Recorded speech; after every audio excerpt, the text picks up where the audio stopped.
Kia alarms commonly malfunction due to issues with door or hood switches, interior sensors, or key fobs.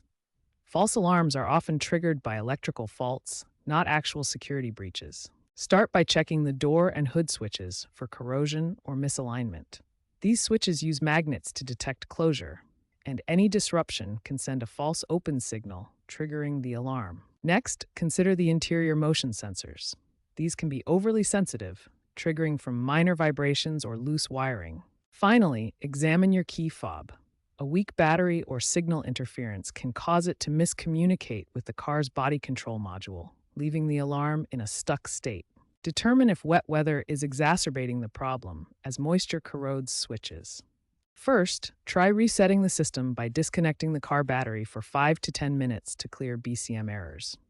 Then reconnect and reprogram your key fob if necessary. Lubricate door and hood switch mechanisms with dielectric grease to prevent corrosion.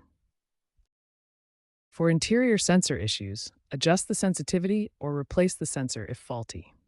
Aftermarket accessories can interfere with OEM sensors, so ensure compatibility.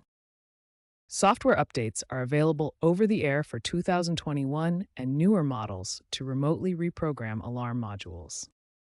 Remember to comply with Kia recalls and technical service bulletins, as ignoring them can worsen issues and void warranties.